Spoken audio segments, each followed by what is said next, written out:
Hello, Los Angeles Dodgers fans. We've got fresh, exclusive videos and the latest updates just for you. Before we dive in, make sure to join our channel and hit that like button. This is the best way to stay on top of all the breaking news. The time has finally come for Jorbit Vivas to step into the spotlight and maybe, just maybe, make the Los Angeles Dodgers wish they had held on a little tighter. After over a year of development, 2 brief call-ups, and a journey that started in Venezuela back in 2017, the 24-year-old infielder is now officially in the New York Yankees lineup. This isn't a cup of coffee. This isn't a short-term fill-in. This is Vivas getting a real shot. And the timing couldn't be more poetic. He's stepping in for an injured Jazz Chisholm Jr. in a game at Yankee Stadium, facing division rivals Tampa Bay. For a guy who spent most of his pro career being overlooked or underestimated, it's hard not to root for him. And if you're a Dodgers fan, well, this might be the moment you start questioning whether that trade was really worth it. Let's rewind the clock to December 2023. That's when the Dodgers sent Vivas and reliever Victor Gonzalez packing to the Bronx in exchange for young shortstop Trey Sweeney.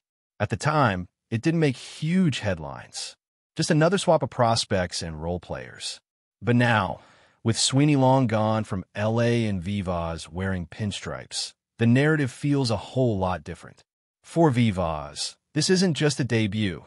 It's the culmination of years of grinding in the minors, refining his bat, and staying ready. His glove was never in question. Scouts always praised his soft hands, quick reactions, and smooth range at second. But it's his bat that's now drawing attention. After hitting .319 with a .426 OBP and more walks than strikeouts at AAA Scranton, Vivas has proven he's more than just a glove-first guy. This isn't Vivas' first brush with the majors, but it's the first time the Yankees are showing real trust in him. Last summer, he was called up for 3 days and never saw a pitch. In April, history repeated itself. But now, he's batting ninth, playing second, and he's in the game, not watching from the dugout. This is the Yankees saying, "We believe." And maybe it's about time.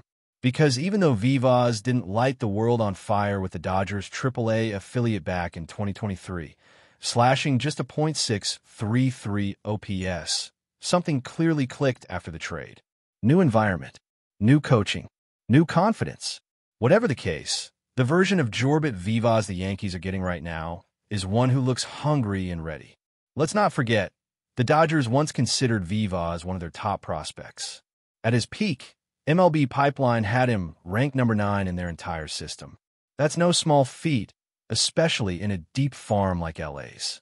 But as often happens, players get shuffled, priorities shift, and front offices make moves based on immediate needs. That's exactly what happened when the Dodgers brought in Trey Sweeney. They were looking for versatility in the infield, some youth, and a left-handed bat. Ironically, they ended up flipping Sweeney to Detroit less than a year later to bring in Jack Flaherty. So if you're keeping score at home, the Dodgers traded Jorbit Vivas for a player they eventually moved as part of a rental package for a veteran starter. And while that move paid off in the short term, the long-term impact could still swing back in New York's favor. Now, here's where things get tricky, because if you're a Dodgers fan, it's hard to argue with the results. Jack Flaherty didn't just pitch, he delivered. Big time. After the Yankees reportedly backed out of acquiring Flaherty over concerns with his medicals, the Dodgers took the plunge, and boy, did it pay off. Flaherty went 6-2 in 10 starts down the stretch, helping stabilize a rotation that was held together by duct tape and prayers. Then, in the postseason, he made 5 more starts and was a steadying force as the Dodgers marched all the way to the 2024 World Series title, a title they won in 5 games against none other than the Yankees. From a front office standpoint, the move was a home run, a short-term win that led to a championship ring. But baseball isn't just about rings. It's about stories. And this one's far from over. Because here's the twist, Jorbit Vivas might just be getting started. His development as a hitter has been steady and patient. After hitting .225 with a .713 OPS in AAA last year, he went into the offseason hungry and came out stronger, more disciplined to the plate, and way more confident. His early season numbers in 2025 are proof of that. slashing .319/.426/.436 with more walks and strikeouts is no small feat. That's the sign of a hitter who's seeing the ball well, working counts, and understanding his strike zone. It's also the sign of someone who's matured at the plate. If he can carry even a portion of that production into the majors, the Yankees may have just found a hidden gem. Not a superstar, maybe, but a steady contributor. And those guys are gold on contending rosters. It's not lost on anyone that this game, his first real game, comes against the Rays, a team that always plays the Yankees tough. Vivas won't be asked to carry the offense, not with guys like Judge, Soto, and Volpe ahead of him. But what he can do is make the most of the at-bats he gets. Show that he's more than just a placeholder until Chisholm returns. Maybe even force the Yankees to rethink their depth chart entirely. Because let's be honest, the infield hasn't exactly been rock solid this year. A spark like Vivas, someone who brings energy, good defense, and plate discipline, could be just what this team needs. The opportunity is right there in front of him. It's his to seize.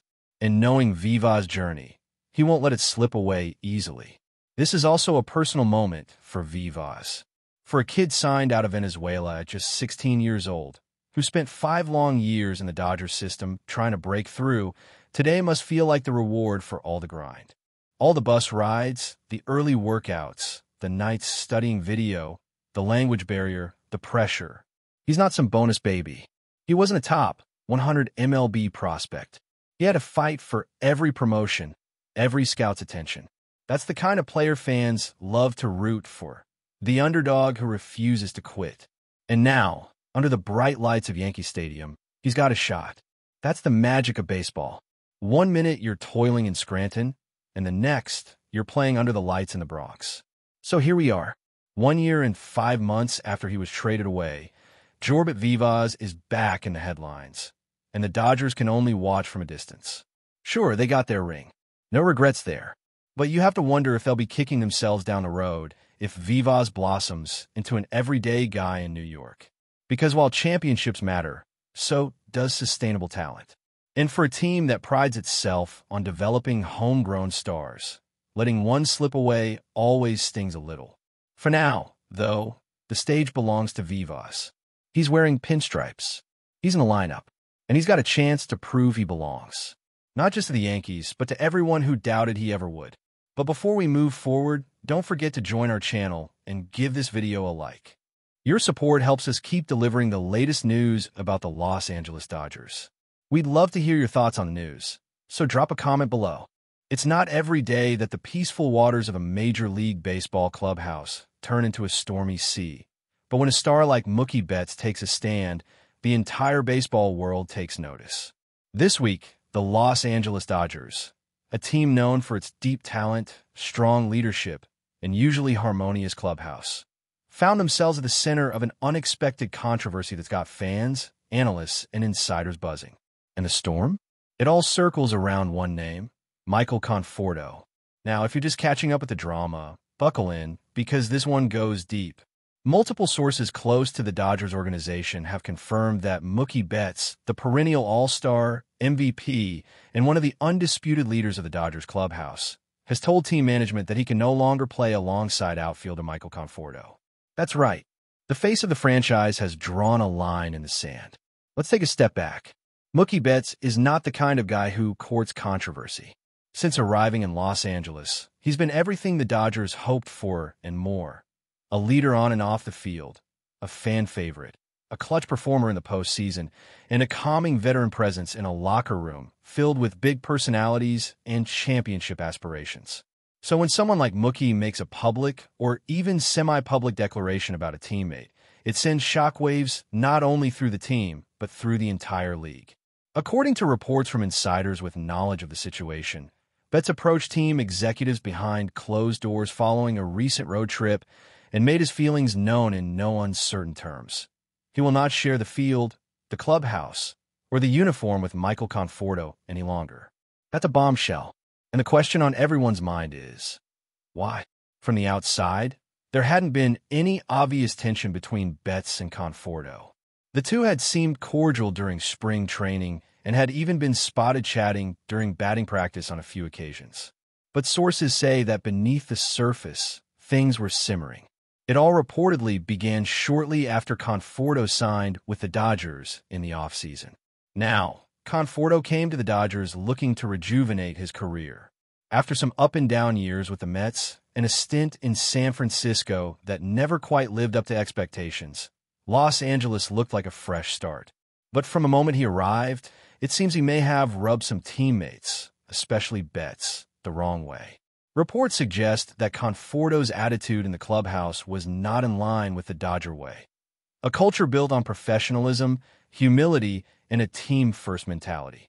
There were whispers of him being standoffish, overly critical of coaches during workouts, and even dismissive in team meetings. Betts, who values unity and leadership, apparently saw this behavior not just as a distraction, but as a potential threat to the team's chemistry. But that wasn't all. Several team insiders have hinted that the breaking point may have come after a particularly heated exchange between the two following a loss to a division rival. While the exact details of that confrontation remain murky, one thing is clear: something was said that couldn't be unsaid. Betts, usually the peacemaker, walked away visibly furious.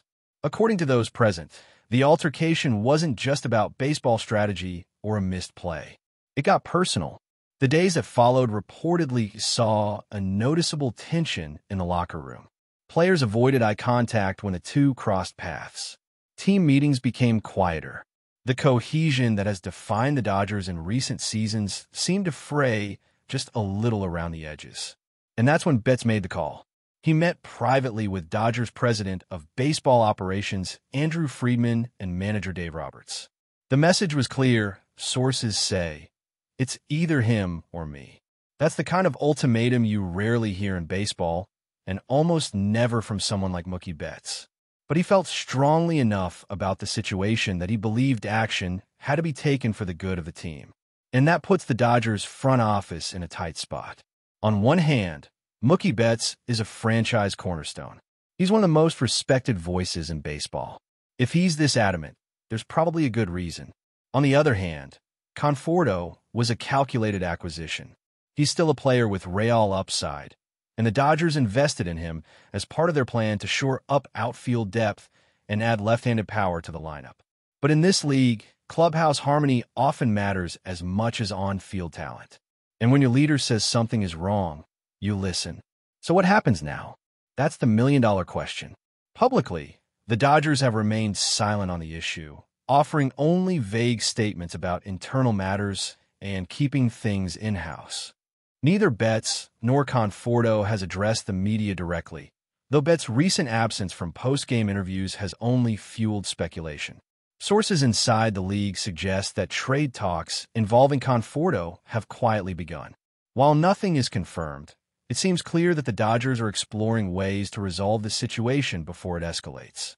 A team like the Yankees or Blue Jays, both rumored to be in the market for a veteran outfielder, could be possible destinations.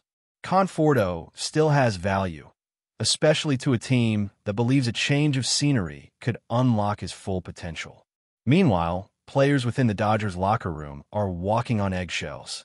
No one wants to get caught in the middle of a rift between a star player and a newcomer.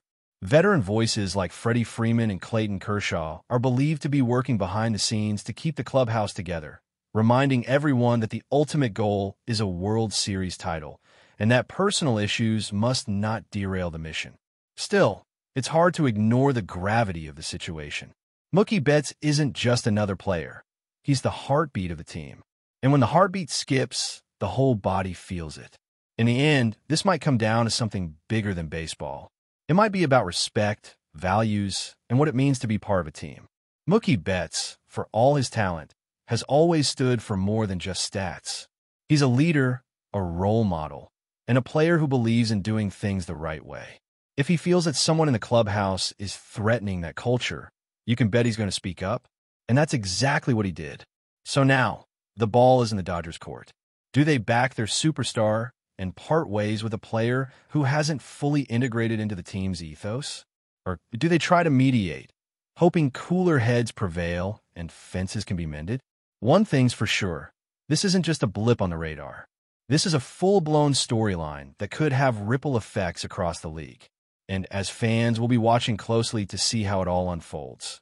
Not just because it affects the Dodgers' chances this season, but because it's a rare glimpse behind the curtain of what it takes to build and maintain a championship culture.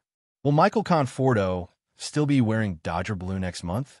Or will Mookie Betts stand lead to a high-profile roster shakeup? That's all for this update. If you enjoyed the video and want to stay up to date with exclusive news about the Los Angeles Dodgers, be sure to subscribe to our channel and hit that like button. We always appreciate your comments and feedback. See you in the next video.